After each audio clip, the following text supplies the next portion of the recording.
Assalamualaikum.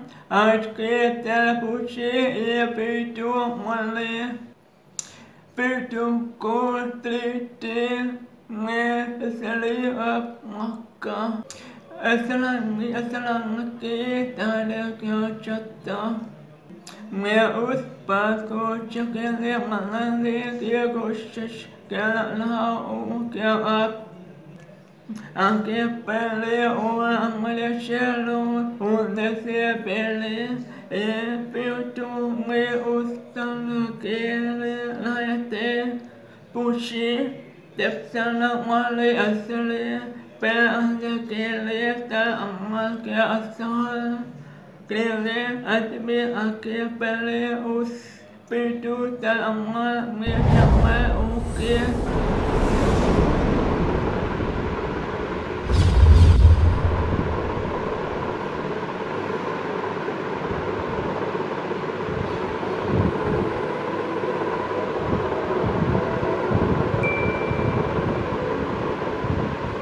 Our story begins with the city of Mecca.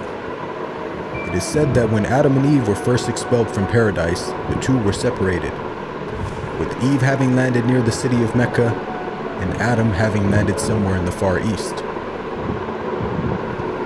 After many years of searching for one another, Adam finally managed to make his way down through the Arabian Peninsula to Mecca, and it was at the top of Mount Arafat, just outside the city of Mecca, where the two were finally reunited.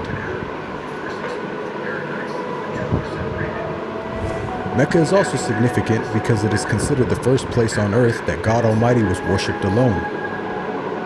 And so, it was at that very spot that Abraham and his son Ishmael built the first house of worship for God.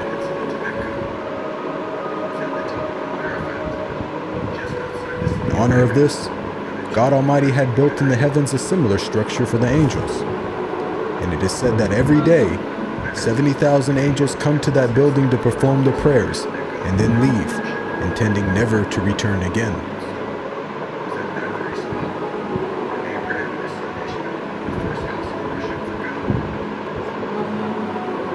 When Abraham and Ishmael had finished building the sacred house, there was still one brick that had to be put in its place.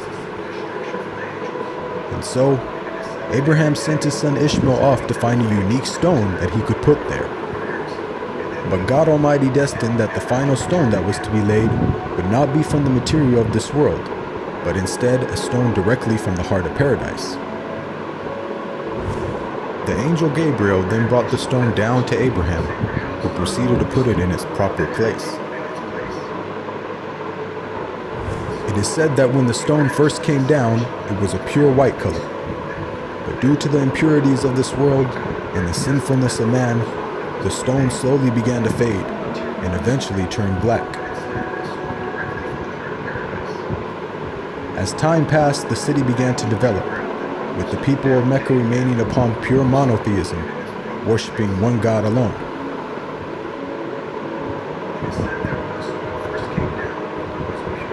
This despite the fact that their neighbors in Egypt, Mesopotamia, and the Levant had been practicing paganism for centuries. But this was all to change when a merchant by the name of Amr ibn Luhay had decided to conduct his business outside of Mecca. Amr then proceeded to journey northwards until he reached the lands of Levant. There, Amr would witness for the first time things like modern architecture, advanced literature, and of course, the practice of paganism. Amr was so impressed by all that he had seen that before leaving, he asked if he could take one of the idols back home with him.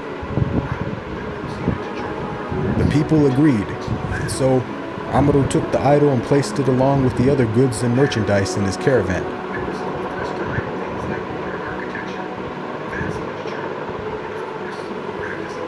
He then set out southwards, back towards the city of Mecca. When Amr arrived back home, he immediately took the idol and placed it right in front of the sacred house. He then proceeded to tell the people that this was now going to be the god that they worship. Sadly, this concept faced little, if no resistance. And as time passed, the people began to worship more and more different idols, until it is said by the end of the 6th century, there were over 360 different idols surrounding the sacred house in Mecca.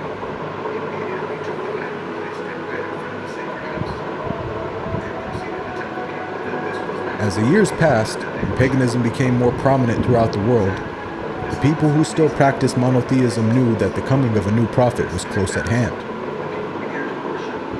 And so, either through deductive reasoning or through interpretation of their holy text, many had concluded that the Arabian Peninsula was the most probable place God would send his new prophet. For at the time, the Roman Empire and the Persian Empire had extremely repressive governments and were hostile towards any type of rebellion, be it ideologically or politically. While the Arabian Peninsula, on the other hand, though also deeply mired in paganism, was a land ruled by tribal law and never had a real central government. As time went by, it appears that more and more people began to move down to the Arabian Peninsula to await the coming of the next prophet. And so, in the very land in which man first worshipped his Creator, and where Abraham built the first house of worship for God alone, it was there where God had destined his last and final messenger would emerge.